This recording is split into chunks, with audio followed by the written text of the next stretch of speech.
சூரா அல் கஹஃப். அளவற்ற அருளாளனும் நிகரற்ற அன்புடையோனுமாகிய அல்லாஹுவின் திருப்பெயரால் துவங்குகின்றேன். தன் அடியார் மீது எந்தவிதமான முரண்பாடு கோணலும் இல்லாததாக ஆக்கி இவ்வேதத்தை இறக்கி வைத்தானே, அந்த அல்லாஹுவுக்கே புகழனைத்தும் உரித்தாகும். அது உறுதியான வழியை காண்பிப்பது. அவனிடத்தில் இருந்து உள்ள கடினமான வேதனையை பற்றி அச்சமூட்டுவதற்கு சாலிகான நற்செயல்கள் செய்யும் மூமீன்களுக்கு நிச்சயமாக அவர்களுக்கு அழகிய நற்கூலியான சுவனபதி இருக்கிறது என்று நன்மாராயம் கூறுவதற்காகவும் குர்ஆனை அருளினார். அதில், அதாவது சுவனபதியில் அவர்கள் என்றென்றும் தங்கியிருப்பார்கள். அல்லாஹ் தனக்கென ஒரு மகனை எடுத்துக் கொண்டார் என்று சொல்பவர்களை எச்சரிப்பதற்காகவும் இதனை இறக்கி வைத்தார். அவர்களுக்கோ இன்னும் அவர்களுடைய மூதாதையர்களுக்கோ இதை பற்றி எவ்வித அறிவு ஆதாரமும் இல்லை. அவர்களுடைய வாய்களில் இருந்து புறப்படும் இந்த வார்த்தை பெரும் பாவமானதாகும். அவர்கள் கூறுவது பொய்யே அன்றி வேறில்லை. நபியே, இந்த வேத அறிவிப்பில் அவர்கள் நம்பிக்கை கொள்ளாவிட்டால் அவர்களுடைய பிரிவுக்காக வியாகுலப்பட்டு நீர் உண்மையே அழைத்துக் கொள்வீர்கள் போலும். மனிதர்களில் அழகிய செயலுடையவர் யார் என்று அவர்களை சோதிப்பதற்காக நிச்சயமாக பூமியில் உள்ளவற்றை அதற்கு அலங்காரமாக நாம் ஆக்கினோம். இன்னும் நிச்சயமாக நாம் அதன் மீது உள்ளவற்றை ஒரு நாள் அழித்து புற்பூண்டு இல்லா பாலை நிலமாக்கி விடுவோம். அஸ்ஹாபுல் கஹ்ஃப் என்ற குகையில் இருந்தோரை பற்றி, அந்த குகையில் இருந்தோரும் சாசனத்தை உடையோரும் நம்முடைய ஆச்சரியமான அத்தாட்சிகளில் இன்றும் உள்ளவர்கள் என எண்ணுகிறீரோ? அந்த இளைஞர்கள் குகையினுள் தஞ்சம் புகுந்தபோது அவர்கள், எங்கள் ரப்பே, நீ உன்னிடம் இருந்து எங்களுக்கு ரஹ்மத்தை அருள்வாயாக. இன்னும் நீ எங்களுக்காக எங்கள் காரியத்தை பயனுள்ளதாக சீர்திருத்தி தருவாயாக என்று கூறினார்கள். ஆகவே நாம் அவர்களை எண்ணப்பட்ட பல ஆண்டுகள் வரை அக்குகையில் தங்குமாறு அவர்களுடைய காதுகளில் மீது திரையிட்டு தடை ஏற்படுத்தினோம். பின்பு அக்குகையில் தங்கியிருந்த இரு பிரிவினர்களில் எப்பிரிவினர் தாங்கள் குகையில் தங்கியிருந்த கால அளவை நன்கு அறிந்திருந்தார்கள் என்பதை சோதிப்பதற்காக அவர்களை நாம் எழுப்பினோம். நபியே, நாம் உமக்கு அவர்களுடைய வரலாற்றை உண்மையை கொண்டு அறிவிக்கிறோம். நிச்சயமாக அவர்கள் இளைஞர்கள் தங்கள் ரப்பின் மீது ஈமான் கொண்டார்கள். இன்னும் நாம் அவர்களை நேர்வழியில் அதிகப்படுத்தினோம். அவர்கள் சன்மார்க்கத்தில் நிலைத்து எழுந்து நின்று வானங்களுக்கும் பூமிக்கும் இறைவனாகிய அவனே எங்களுடைய இறைவன், எக்காலத்தும் அவனை அன்றி வேறு எவரையும் நாயன் என்று அழைக்க மாட்டோம், அப்படி செய்தால் குஃப்ரில் கொண்டு சேர்க்கும், வரம்பு மீறியதை சொன்னவர்களாவோ என்று அவர்கள் உறுதியாக கூறிய நிலையில் அவர்கள் இதயங்களை நாம் வலுப்படுத்தினோம். எங்கள் சமுதாயத்தாராகிய அவர்கள் வேறு நாயனை ஏற்றுக் கொண்டிருக்கிறார்கள். அவர்கள் அவற்றின் மீது தெளிவான அத்தாட்சியை கொண்டு வர வேண்டாமா? ஆகவே அல்லாஹுவின் மீது பொய்யாக இட்டு கட்டுபவனை விட அநியாயக்காரன் யார் என்றும் கூறினார்கள். அவர்களையும் அவர்கள் வணங்கும் அல்லாஹ் அல்லாதவற்றையும் விட்டு விலகி நீங்கள் குகையின்பால் ஒதுங்கிக் கொள்ளுங்கள். உங்களுடைய ரப்பு தன்னுடைய ரஹ்மத்திலிருந்து உங்களுக்கு விசாலமாக கொடுத்து உங்கள் காரியங்களையும் பயன் உள்ளவையாக திருத்தமாக்கி தருவான் என்று அவர்களில் ஓர் இளைஞர் சொன்னார். சூரியன் உதயமாகும் போது அது அவர்களுடைய குகையின் வலப்புறம் சாய்வதையும், அது அஸ்தமிக்கும் போது அது அவர்களுடைய இடப்புறம் செல்வதையும் நீர் பார்ப்பீர். அவர்கள் அதில் ஒரு விசாலமான இடத்தில் இருக்கின்றனர். இது அல்லாஹுவின் அத்தாட்சிகளில் உள்ளதாகும். எவரை அல்லாஹ் நேர்வழியில் செலுத்துகிறானோ அவரே நேர்வழிப்பட்டவராவர். இன்னும் எவனை அவன் வழிகேட்டில் விடுகிறானோ அவனுக்கு நேர்வழிகாட்டும் நேர்வழியில் சேர்க்கக்கூடிய உதவியாளர் எவரையும் நீர் காணமாட்டீர். மேலும் அவர்கள் தூங்கிக் கொண்டிருந்த போதிலும் நீர் அவர்களை விழித்துக் கொண்டிருப்பவர்களாகவே எண்ணுவீர். அவர்களை நாம் வலப்புறமும் இடப்புறமுமாக புரட்டுகிறோம். தவிர அவர்களுடைய நாய் தன் இரு முன்னங்கால்களையும் வாசப்படியில் விரித்து படுத்திருக்கிறது. அவர்களை நீர் உற்று பார்த்தால் அவர்களை விட்டும் விருண்டு ஓடி பின்வாங்குவீர். அவர்களில் நின்றும் உண்டாகும் பயத்தை கொண்டு நிரம்பி விடுவீர். இன்னும் அவர்களிடையே ஒருவரை ஒருவர் கேட்டுக் கொள்வதற்காக நாம் அவர்களை இவ்வாறு எழுப்பினோம். அவர்களில் இருந்து சொல்பவர் ஒருவர், நீங்கள் எவ்வளவு நேரம் நித்திரையில் இருந்தீர்கள் என கேட்டார். ஒரு நாள் அல்லது ஒரு நாளின் சிறிது பாகம் தங்கி இருந்திருப்போம் என கூறினார்கள். மற்றவர்கள், நீங்கள் நித்திரையில் இருந்த காலத்தை உங்கள் ரப்புதான் நன்கு அறிவான். ஆகவே உங்களில் ஒருவரை இந்த வெள்ளிக்காசுடன் பட்டணத்துக்கு அனுப்புங்கள். அவர் சுத்தமான ஆகாரம் எது என்பதை நன்கு கவனித்து அதிலிருந்து ஆகாரத்தை உங்களுக்காக கொண்டு வரட்டும். எனினும் உங்களை அப்பட்டணவாசிகள் எவரும் அறிந்து கொள்ளாதவாறு போகிறவர் மிக எச்சரிக்கையாக இருந்து கொள்ளட்டும் என்றனர். ஏனென்றால் நிச்சயமாக அவர்கள் உங்களை அறிந்து கொண்டால் உங்களை கல்லால் அடித்து கொன்று விடுவார்கள், அல்லது தங்களுடைய மார்க்கத்தில் உங்களை மீட்டி விடுவார்கள். அப்புறம் நீங்கள் ஒருபோதும் வெற்றியடைய மாட்டீர்கள் என்றும் கூறினர். இன்னும் நிச்சயமாக அல்லாஹுவின் வாக்குறுதி உண்மையானது என்றும் நிச்சயமாக கியாம நாளிலும் சந்தேகம் இல்லை என்றும் அப்பட்டணவாசிகள் அறிந்து கொள்வதற்காகவே இவ்வாறு அவர்களை பற்றிய விஷயத்தை வெளியாக்கினோம். அப்பட்டணவாசிகளோ இவர்கள் யார் என்பதை பற்றி தர்க்கித்துக் கொண்டதை நபியே நினைவு கூறும். இவர்கள் இருந்த இடத்தின் மீது ஒரு கட்டடத்தை கட்டுங்கள், இவர்களை பற்றி இறைவனே நன்கு அறிவான் என்றனர். இவ்விஷயத்தில் எவர்களுடைய கருத்து மிகைத்ததோ அவர்கள் நிச்சயமாக அவர்கள் மீது ஒரு மஸ்ஜிதை அமைப்போம் என்று கூறினார்கள். அவர்கள் 3 பேர்தாம். அவர்களில் 4வது அவர்களுடைய நாய் என்று சிலர் கூறுகின்றனர். இல்லை, அவர்கள் 5 பேர்தாம். அவர்களில் 6வது அவர்களுடைய நாய் என்று மறைவானதை ஊகம் செய்து சிலர் கூறுகிறார்கள். இன்னும் சிலர் 7 பேர், அவர்களில் 8வது அவர்களுடைய நாய் என்று சொல்கிறார்கள். நபியே, அவர்களுடைய எண்ணிக்கையை என்னுடைய ரப்புதான் நன்கு அறிவான். சிலரை தவிர மற்றவரும் அவர்களை பற்றி அறிய மாட்டார்கள் என்று கூறுவீராக. ஆகவே அவர்களை பற்றி வெளிரங்கமான விஷயம் தவிர வேறெது பற்றியும் நீர் தர்க்கம் செய்ய வேண்டாம். இன்னும் அவர்களை குறித்து இவர்களில் எவரிடமும் நீர் தீர்ப்பு கேட்கவும் வேண்டாம். நபியே, இன்னும் எந்த விஷயத்தை பற்றியும் நிச்சயமாக நான் நாளை அதை செய்பவனாக இருக்கிறேன் என்று நிச்சயமாக கூறாதீர்கள். இன்ஷா அல்லாஹ், அல்லாஹ் நாடினால் என்று சேர்த்துச் சொன்னால் அன்றி தவிர இதை நீர் மறந்து விடுங்கால் இறைவனை நினைவுபடுத்திக் கொள்வீராக. இன்னும் என்னுடைய ரப்பு நேர் வழியில் இதைவிட இன்னும் நெருங்கிய விஷயத்தை எனக்கு அறிவிக்க கூடும் என்றும் கூறுவீராக. அவர்கள் தங்கள் குகையில் 300 வருடங்கள் கைவிட்டிருந்தனர் என்றும் சிலரும் அதற்கு மேல் 9 அதிகப்படுத்தி சிலரும் கூறுகின்றனர். அவர்கள் அதில் சரிபட்டிருந்த காலத்தை அல்லாஹ்வே நன்கறிந்தவன். வானங்களிலும் பூமியிலும் மறைவாய் இருப்பவை அவனுக்கே உரியனவாகும். அவற்றை அவனே நன்றாக பார்ப்பவன், தெளிவாய் கேட்பவன். அவனை அன்றி அவர்களுக்கு உதவி செய்வோர் எவரும் இல்லை. அவன் தன்னுடைய அதிகாரத்தில் வேறு எவரையும் கூட்டாக்கிக் கொள்வதும் இல்லை என்று நபியே நீர் கூறும். இன்னும் நபியே, உம்முடைய ரப்பின் வேதத்திலிருந்து உமக்கு வகை மூலம் அருளப்பட்டதை நீர் ஓதி வருவீராக. அவனுடைய வார்த்தைகளை மாற்றக்கூடியவர் எவரும் இல்லை. இன்னும் அவனை அன்றி புகலிடம் எதையும் நீர் காண மாட்டீர். நபியே, எவர் தம் ரப்புடைய திரு பொருத்தத்தை நாடியவர்களாக காலையிலும் மாலையிலும் அவனை பிரார்த்தனை செய்து கொண்டிருக்கிறார்களோ அவர்களுடன் நீரும் பொறுமையை மேற்கொண்டிருப்பீராக. இன்னும் உலக வாழ்க்கையின் அலங்காரத்தை நாடி அத்தகையவர்களை விட்டும் இரு கண்களையும் திருப்பி விடாதீர். இன்னும் எவனுடைய இதயத்தை நம்மை நினைவு கூர்வதிலிருந்து நாம் திருப்பிவிட்டோமோ அவனை நீர் வழிபடாதீர். ஏனெனில் அவன் தன் இச்சையை பின்பற்றியதனால் அவனுடைய காரியம் வரம்பு மீறியது ஆகிவிட்டது. நபியே, இன்னும் நீர் கூறுவீராக, இந்த சத்திய வேதம் உங்கள் ரப்பிடமிருந்து வந்துள்ளது. ஆகவே நன்மையை நாடுபவர் இதில் நம்பிக்கை கொள்ளட்டும். இன்னும் அதை நாடாதவர்கள் நிராகரிக்கலாம். அநியாயக்காரர்களுக்கு நரக நெருப்பை நிச்சயமாக சித்தப்படுத்தியுள்ளோம். அந்நெருப்பின் சுவர் அவர்களை சூழ்ந்து கொள்ளும். அன்றியும் அவர்கள் தண்ணீர் கேட்டு கதறினால் அவர்களுக்கு உருக்கிய இரும்பு திரவம் போன்ற நீரே அவர்களுக்கு கொடுக்கப்படும்.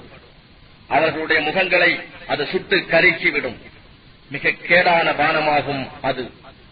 இன்னும் இறங்கும் தலத்தில் அதுவே மிக கெட்டதாகும். நிச்சயமாக எவர்கள் ஈமான் கொண்டு சாலிகான நற்கர்மங்களையும் செய்கிறார்களோ அத்தகைய அழகிய செயல் செய்வோரின் நற்கூலியை நாம் நிச்சயமாக வீணாக்க மாட்டோம். அத்தகையவர்களுக்கு என்றென்றும் தங்கி இருக்கக்கூடிய சுவனவதிகள் உண்டு. அவற்றின் கீழே ஆறுகள் ஓடிக்கொண்டிருக்கும்.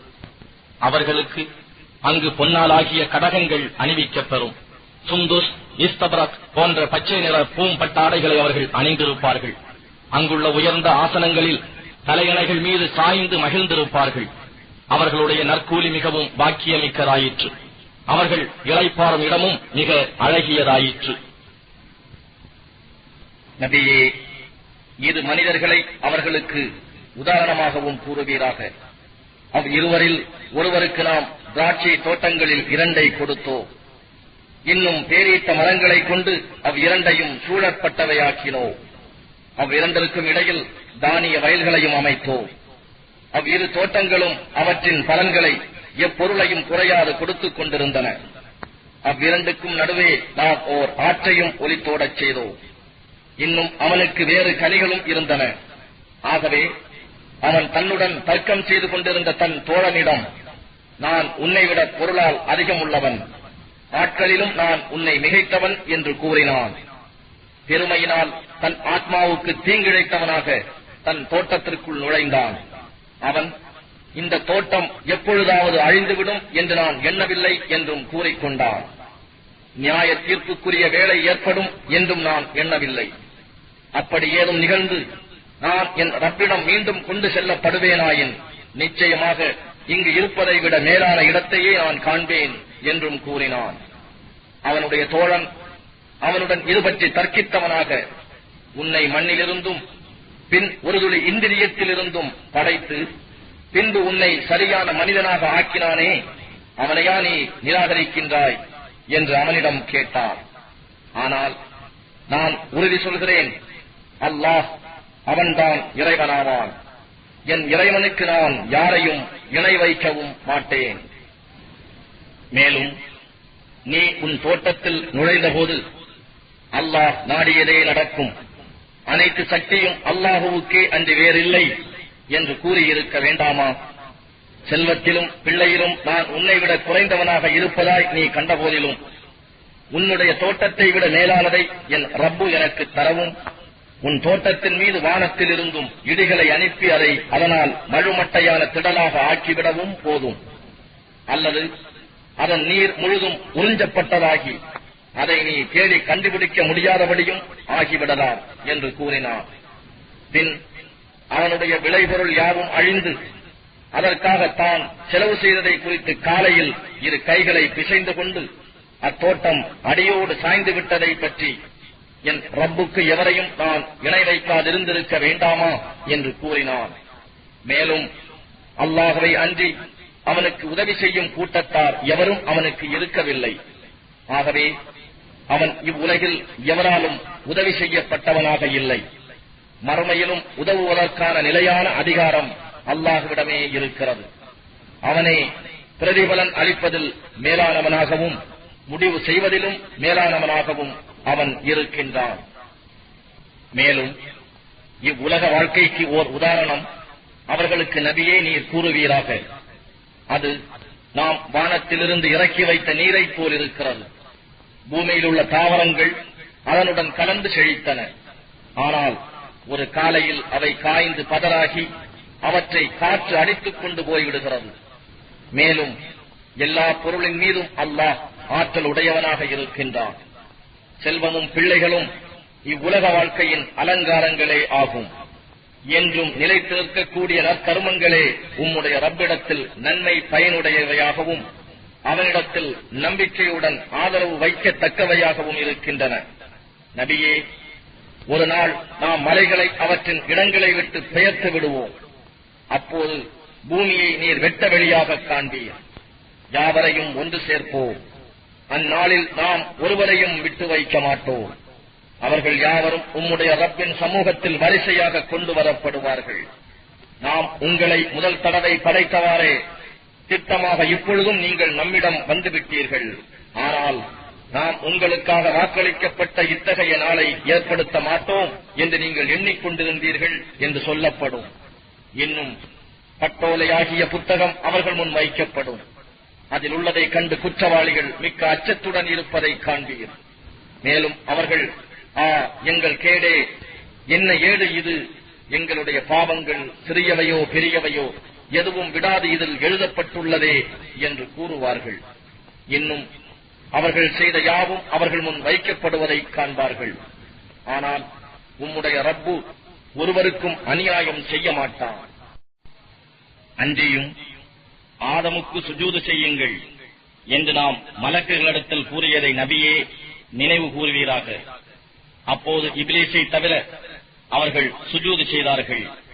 அவன், இப்லீஸ், ஜின் இனத்தை சார்ந்தவனாக இருந்தான். அவன் தன் இறைவனுடைய கட்டளையையும் மீறிவிட்டான். ஆகவே நீங்கள் என்னை அன்றி அவனையும் அவன் சந்ததியாரையும் உங்களை பாதுகாப்பவர்களாக எடுத்துக் கொள்வீர்களா? அவர்களோ உங்களுக்கு பகைவர்களாக இருக்கிறார்கள். அக்கிரமக்காரர்கள் இவ்வாறு மாற்றிக்கொண்டது மிகவும் கெட்டதாகும். வானங்களையும் பூமியையும் படைப்பதற்கோ இன்னும் அவர்களையே படைப்பதற்கோ அவர்களை நான் உதவிக்கு அருகே வைத்துக் கொள்ளவில்லை. வழிகெடுக்கும் இவர்களை எதிலும் நான் உதவியாளர்களாக ஏற்படுத்திக் கொள்ளவும் இல்லை. இறைவன் ஒரு நாள், நீங்கள் எனக்கு இணையானவை என்று நீங்கள் எண்ணிக்கொண்டிருந்தீர்களே, அவற்றை நீங்கள் அழையுங்கள் என்று கூறுவார். அவர்கள் அவற்றினை அழைப்பார்கள். ஆனால் அவை அவர்களுக்கு பதில் சொல்ல மாட்டார். இன்னும் நாம் அவர்களிடையே ஓர் நாசம் செய்யும் ஓர் பிளவை ஏற்படுத்துவோம். இன்னும் குற்றவாளிகள் நரக நெருப்பை பார்ப்பார்கள். தாங்கள் அதில் விழப்போகிறவர்களே என்பதை தெரிந்து கொள்வார்கள். அதில் இருந்து தப்ப மாற்றிடம் எதையும் காண மாட்டார்கள். இன்னும் நிச்சயமாக நாம் இந்த குர்ஆனில் ஒவ்வொரு உதாரணத்தையும் மனிதர்களுக்காக விளக்கியுள்ளோம். எனினும் மனிதன் அதிகமாக தர்க்கம் செய்பவனாகவே இருக்கின்றான். மனிதர்களிடம் நேர்வழி வந்தபோது அவர்கள் நம்பிக்கை கொள்வதையும் தங்கள் ரப்பிடம் பிழை பொறுக்க தேடுவதையும் தடை செய்வதெல்லாம் முன் சென்றவர்களுக்கு நேர்ந்தது இவர்களுக்கும் நேர்தல் அல்லது இவர்களுக்கு எதிரிலேயே நம்முடைய வேதனை வருதல் ஆகியவை தவிர வேறில்லை. இன்னும் நாம் தூதர்களை நன்மாராயம் கூறுபவர்களாகவும் அச்சம் ஊட்டி எச்சரிக்கை செய்பவர்களாகவும் அல்லாமல் அனுப்பவில்லை. எனினும் காபிர்களோ பொய்யை கொண்டு சத்தியத்தை அழித்து விடுவதற்காக தர்க்கம் செய்கிறார்கள். என்னுடைய அத்தாட்சிகளையும் அச்சமூட்டி எச்சரிக்கை செய்யப்பட்டதையும் பரிகாசமாகவே எடுத்துக் கொள்கின்றனர். எவன் தன் ரப்புடைய வசனங்களைக் கொண்டு உபதேசிக்கப்பட்டும் அவற்றை புறக்கணித்து தன் இரு கரங்களும் செய்த குற்றங்களை மறந்து விடுகிறானோ அவனை விட பெரிய அக்கிரமக்காரன் எவன் இருக்கின்றான்? நிச்சயமாக நாம் அவர்களுடைய இருதயங்களின் மீது இதை விளங்கிக் கொள்ளாதவாறு திரைகளையும் அவர்களுடைய செவிகளில் செவிட்டுத்தனத்தையும் ஏற்படுத்தி இருக்கிறோம். ஆதலால் நீர் அவர்களை நேர்வழியின்பால் அழைத்தாலும் அவர்கள் ஒருபோதும் நேர்வழி அடைய மாட்டார்கள். ஆனால் நபியே, உம் இறைவன் மிக பிழை பொறுப்பவனாகவும் மிக்க கிருபை உடையவனாகவும் இருக்கின்றான். அவர்கள் சம்பாதித்த தீவினைகளைக் கொண்டு உடனுக்கு உடன் அவர்களை பிடிப்பதாக இருந்தால் நிச்சயமாக அவர்களுக்கு வேதனையை தீவிரமாக்கி இருப்பான். ஆனால் அவர்களுக்கு ஒரு குறிப்பிட்ட தவணை உண்டு. அப்போது அவனை அன்றி புகலிடத்தை காணவே மாட்டார்கள். மேலும் அவ்வூர்வாசிகளை அவர்கள் அக்கிரமம் செய்தபோது நாம் அழித்தோம். ஏனெனில் அவர்களை அழிப்பதற்கு குறிப்பிட்ட தவணையை நாம் ஏற்படுத்தி இருந்தோம். இன்னும் மூசா தம் பணியாளிடம், இரு கடல்களும் சேரும் இடத்தை அடையும் வரை நீங்காது நடப்பேன் அல்லது வருட கணக்கில் நான் போய்க் கொண்டிருப்பேன் என்று கூறியதை நீர் நினைவுபடுத்துவீராக. அவர்கள் இருவரும் இரண்டு கடல்களுக்கும் இடையே ஒன்று சேரும் இடத்தை அடைந்தபோது இருவருடைய மீனை இருவரும் மறந்துவிட்டனர். அது கடலில் தன்னுடைய வழியை சுரங்கம் போல் அமைத்துக் கொண்டு நீந்தி போய்விட்டது. இருவரும் அப்புறம் அந்த இடத்தை கடந்தபோது தம் பணியாளை நோக்கி, நம்முடைய காலை ஆகாரத்தை கொண்டு வா, இந்த நம் பிரயாணத்தில் நிச்சயமாக நாம் களைப்பை சந்திக்கிறோம் என்று மூசா கூறினார். அதற்கு, அக்கற்பாறையில் நாம் தங்கிய சமயத்தில் நான் நிச்சயமாக மீனை மறந்துவிட்டேன் என்பதை பார்த்தீர்களா? மேலும் அதை உங்களிடம் சொல்வதை ஷைத்தானை அன்றி வேறு எவனும் என்னை மறக்கடிக்கவில்லை. மேலும் அது கடலுக்குள் தன் வழியை ஆச்சரியமாக அமைத்துக் கொண்டது என்று பணியாள் கூறினார். அப்போது மூசா, நாம் தேடி வந்த இடம் அதுதான் என்று கூறி இருவரும் தம் காலடி சுவடுகளை பின்பற்றி வந்த வழியே திரும்பிச் சென்றார்கள். இவ்வாறு இருவரும் நம் அடியார்களில் ஒருவரை கண்டார்கள். நாம் அவருக்கு நம்மிடம் இருந்து கிருபை அருளியிருந்தோம். இன்னும் நாம் அவருக்கு நம்மிடம் இருந்து கல்வி ஞானத்தையும் கற்றுக் கொடுத்திருந்தோம். உங்களுக்கு கற்றுக் கொடுக்கப்பட்ட நன்மையானவற்றை நீங்கள் எனக்கு கற்பிக்கும் பொருட்டு உங்களை நான் பின்தொடரட்டுமா என்று அவரிடம் மூசா கேட்டார். அதற்கு அவர், நிச்சயமாக நீர் என்னுடன் பொறுமையாக இருக்க இயலமாட்டீர் என்று கூறினார். ஏனெனில் எதை பற்றி உமக்கு முழுமையான ஞானம் இல்லையோ அதில் நீர் எவ்வாறு பொறுமையாய் இருப்பீர் என்று கேட்டார். அதற்கு மூசா, இன்ஷா அல்லாஹ், நான் பொறுமையுள்ளவனாகவும் எவ்விஷயத்திலும் உமக்கு மாறு செய்யாதவனாகவும் நான் இருப்பதை நீங்கள் விரைவில் காண்பீர்கள் என்று கூறினார். அதற்கு அவர், நீர் என்னை பின்தொடர்வதாயின் எந்த ஒரு விஷயத்தை பற்றியும் நானாகவே அதை பற்றி உமக்கு அறிவிக்கும் வரை நீர் என்னிடம் கேட்கக்கூடாது என்று சொன்னார். பின்னர் இருவரும் ஒரு மரக்கலத்தில் ஏறும் வரையில் நடந்து சென்றனர். மரக்கலம் கடலில் செல்லலானதும் அவர் அதில் ஓர் ஓட்டையை போட்டார். இதில் உள்ளவர்களை மூழ்கடிக்கவா நீங்கள் இதில் ஒரு ஓட்டையை போட்டீர்கள்? நிச்சயமாக நீங்கள் ஓர் அபாயகரமான பெருங்காரியத்தை செய்துவிட்டீர்கள் என்று மூசா கூறினார். அதற்கு அவர், நிச்சயமாக நீர் என்னுடன் பொறுமையை கடைபிடிக்க முடியாது என்று உமக்கு நான் சொல்லவில்லையா என்றார். நான் மறந்துவிட்டதை பற்றி நீங்கள் என்னை குற்றம் பிடிக்க வேண்டாம். இன்னும் என் காரியத்தை சிரமம் உடையதாக ஆக்கிவிடாதீர்கள் என்று மூசா கூறினார். பின்னர் மரக்கலத்திலிருந்து இறங்கி இருவரும் வழி நடக்கலானார்கள். வழியில் ஒரு பையனை இருவரும் சந்தித்த போது அவர் அவனை கொன்றுவிட்டார். உடனே மூசா, கொலை குற்றமின்றி ஒரு பரிசுத்தமான ஒரு ஜீவனை கொன்றுவிட்டீர்களே, நிச்சயமாக நீங்கள் பொருத்தக்கேடான ஒரு காரியத்தையே செய்துவிட்டீர்கள் என்று மூசா கூறினார். அதற்கு அவர், நிச்சயமாக நீர் என்னுடன் பொறுமையாக இருக்க இயலாது என்று உமக்கு நான் சொல்லவில்லையா என்று கூறினார். இதன் பின்னர், நான் எந்த விஷயத்தை பற்றியாவது உங்களிடம் கேட்பேனாயின் நீங்கள் உங்கள் தோழனாக வைத்துக் கொள்ள வேண்டாம். நிச்சயமாக நீங்கள் என்னிடம் இருந்து தக்க மன்னிப்பு கோருதலை பெற்றுக் கொண்டீர்கள் என்று கூறினார். பின்னர் இருவரும் வழிநடந்து இருவரும் ஒரு கிராமத்தாரிடம் வந்து சேர்ந்தார்கள். தங்கள் இருவருக்கும் உணவு தருமாறு அந்த கிராமத்தாரிடம் கேட்டார்கள். ஆனால் இருவருக்கும் விருந்தளிக்க அவர்கள் மறுத்துவிட்டார்கள். அப்போது அங்கே இடிந்து அடியோடு விழும் நிலையில் இருந்த ஒரு சுவரை இருவரும் கண்டனர். ஆகவே அவர் சரி செய்து நிமிர்த்தி வைத்தார். இதை கண்ட மூசா, நீங்கள் நாடியிருந்தால் இதற்கு என ஒரு கூலியை பெற்றிருக்கலாமே என்று கூறினார். இதுதான் எனக்கும் உமக்கும் இடையே பிரிவு கூறிய நேரம் ஆகும்.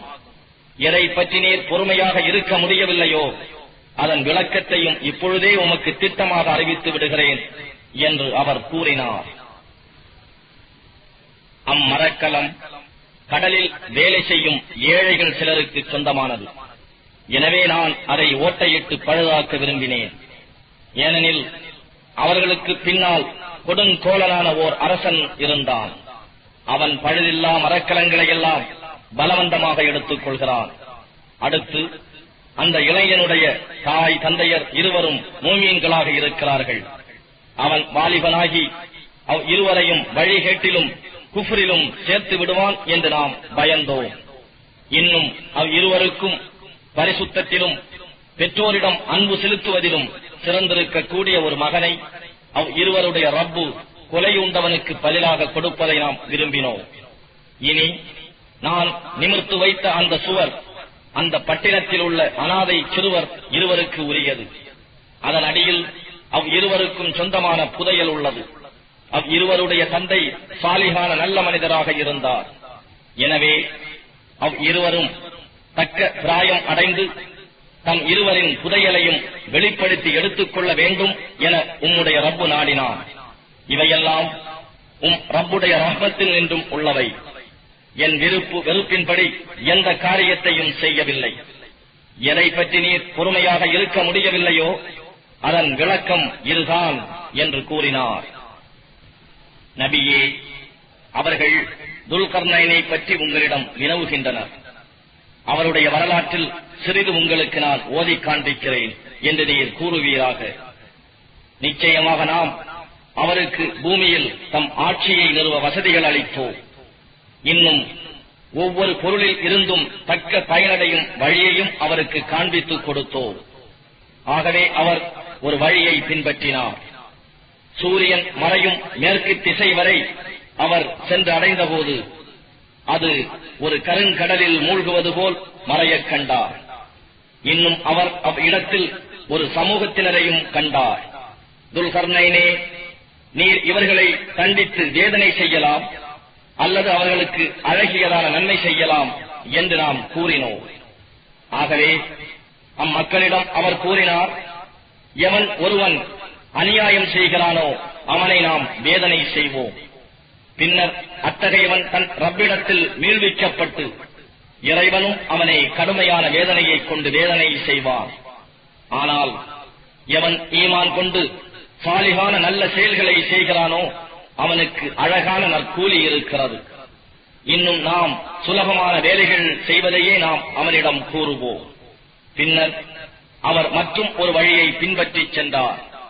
அவர் சூரியன் உதயமாகும் கிழக்கு திசையை சேர்ந்தபோது அது ஒரு சமூகத்தாரின் மீது உதயமாகி அவர்கள் வெயிலில் இருப்பதை கண்டார். அவர்களுக்கும் சூரியனுக்கும் இடையே நாம் ஒரு தடுப்பையும் ஏற்படுத்தவில்லை. வெப்பத்தில் இருந்து தம்மை காத்துக் கொள்ளாத அவர்களுடைய நிலை அவ்வாறுதான் இருந்தது. இன்னும் என்னென்ன அவருடன் இருந்தது என்பதை நாம் நன்கறிந்திருக்கிறோம். பின்னர் அவர் வேறொரு வழியை பின்பற்றிச் சென்றார். இரு மலைகளுக்கு இடையே இருந்த ஓரிடத்தை அவர் அடைந்தபோது அவ்விரண்டுக்கும் அப்பால் இருந்த ஒரு சமூகத்தாரை கண்டார். அவர்களுடைய பேச்சு எளிதில் விளங்குவதாக இல்லை. அவர்கள், துல்கர்னைனே, நிச்சயமாக யாஜூஜும் மாஜூஜும் பூமியில் பசாத் குழப்பம் செய்கிறார்கள். ஆதலால் எங்களுக்கும் அவர்களுக்கும் இடையே ஓர் தடுப்புச் சுவரை நீர் ஏற்படுத்தி தரும் பொருட்டு நாங்கள் ஒரு தொகையை தரலாமா என்று கேட்டார்கள். அதற்கு அவர், என் ரப்பு எனக்கு எதில் வசதிகள் அளித்திருக்கிறானோ அது நீங்கள் கொடுக்க இருப்பதை விட மேலானது. ஆகவே உங்கள் உடல் பலம் கொண்டு எனக்கு நீங்கள் உதவி செய்யுங்கள். நான் உங்களுக்கும் அவர்களுக்கும் இடையே ஓர் உறுதியான தடுப்பை ஏற்படுத்தி விடுகிறேன் என்று கூறினார். நீங்கள் இரும்பு பாலங்களை எனக்கு கொண்டு வாருங்கள் என்றார். பிறகு அவை இரு மலைகளின் இடையே நிரம்பி உச்சிக்கு சமமாகும் போது நெருப்பாக பழுக்கும் வரை அதை ஊதுங்கள் என்றார். பின்னர் உருக்கிய செம்பை என்னிடம் கொண்டு வாருங்கள், அதன் மேல் ஊற்றுகிறேன் என்றார். எனவே யாஜூஜ் மாஜூஜ் கூட்டத்தார் அதன் மீது ஏறவும் சக்தி பெறவில்லை, அதில் துவாரமிடவும் அவர்கள் சக்தி பெறவில்லை. இது என் ரப்பிடம் இருந்துள்ள ஒரு கிருபையே ஆகும். ஆனால் ரப்புடைய வாக்குறுதி நிறைவேறும் போது அவன் இதனையும் தூள் தூளாக்கி விடுவான். மேலும் என் ரப்புடைய வாக்குறுதி முற்றிலும் உண்மையானதே என்று கூறினார். இன்னும் வாக்குறுதி அளிக்கப்பட்ட இறுதி நாளில் அவர்களில் சிலரை சிலருடன் கடல் அலைகள் மோதுவதைப் போல மோதுமாறு நாம் விட்டு விடுவோம். பின்னர் எக்காலம் ஊதப்படும். பிறகு நாம் அவர்களை ஒன்று சேர்ப்போம். காபிர்களுக்கு அந்நாளில் நரகத்தை அவர்கள் முன் ஒரே பரப்பாக பரப்பி வைப்போம். அந்நரகவாதிகள் யாரென்றால், நம் நினைவை விட்டும் அவர்களுடைய கண்களில் திரையிடப்பட்டிருந்தன. இன்னும் நல்லுபதேசங்களை செவிமடுக்கவும் அவர்கள் சக்தியற்று போயினர். நிராகரிப்பவர்கள் என்னை அன்றி என் அடியார்களை தம் பாதுகாவலர்களாக எடுத்துக் கொள்ளலாம் என்று எண்ணுகிறார்களா? நிச்சயமாக இக்காவிர்கள் விருந்துக்கு இறங்கும் இடமாக நரகத்தையே சித்தம் செய்து வைத்திருக்கின்றோம். தம் செயல்களில் மிக பெரும் நஷ்டவாளிகள் யார் என்பதை நான் உங்களுக்கு அறிவிக்கட்டுமா என்று நபியே நீர் கேட்பீராக. அவர்கள் யாரென்றால், இவ்வுலக வாழ்க்கையில் தகாத வழிகேடான முயற்சிகளை மேற்கொண்டு தாங்கள் உண்மையிலேயே அழகான காரியங்களை செய்வதாக எண்ணிக்கொள்கிறார்களே அவர்கள்தான். அவர்கள் தங்களுடைய இறைவனின் வசனங்களையும் அவனை மறுமையில் சந்திப்போம் என்பதையும் நிராகரிக்கிறார்கள். அவர்களுடைய செயல்கள் யாவும் வீணாகும். இறுதி தீர்ப்பு நாள் அன்று நாம் அவர்களுக்காக நற்கூலி நெருக்கும் தராசையும் நாட்ட மாட்டோம். அதுவே அவர்களுடைய கூலியாகும். அதுதான் நரகம். ஏனென்றால் அவர்கள் உண்மையை நிராகரித்தார்கள், என்னுடைய வசனங்களையும் என் தூதர்களையும் ஏளனமாகவே எடுத்துக் கொண்டார்கள். எவர் ஈமான் கொண்டு சாலிகான நல்ல செயல்களை செய்கிறார்களோ அவர்கள் விருந்துக்கு இறங்கும் இடமாக ஃபிர்தௌஸ் என்னும் தோட்டங்கள் இருக்கும். அதில் அவர்கள் என்றென்றும் தங்கியிருப்பார்கள். அவர்கள் அதிலிருந்து மாறி வேறிடம் செல்ல விரும்ப மாட்டார்கள். நபியே, நீர் கூறுவீராக, என் ரப்புடைய வார்த்தைகளை எழுதுவதற்காக கடல் முழுதும் மையாக ஆகுமானாலும் என் ரப்புடைய வார்த்தைகள் எழுதி முடிப்பதற்குள் கடல் நீர் தீர்ந்துவிடும். அதைப் போல இன்னொரு கடலையே நாம் உதவிக்கு கொண்டு வந்தாலும் சரியே. நபியே, நீர் சொல்வீராக, நிச்சயமாக நான் உங்களை போன்ற ஒரு மனிதனே, நிச்சயமாக உங்களுடைய நாயன் ஒரே நாயன்தான் என்று எனக்கு வகி அறிவிக்கப்பட்டிருக்கிறது. எவன் தன்னுடைய ரப்பை சந்திக்கலாம் என ஆதரவு வைக்கின்றானோ அவன் சாலிகான நல்ல செயல்களை செய்து தன் ரப்பை வணங்குவதில் வேறெவரையும் இணையாக்காதும் இருப்பானாக.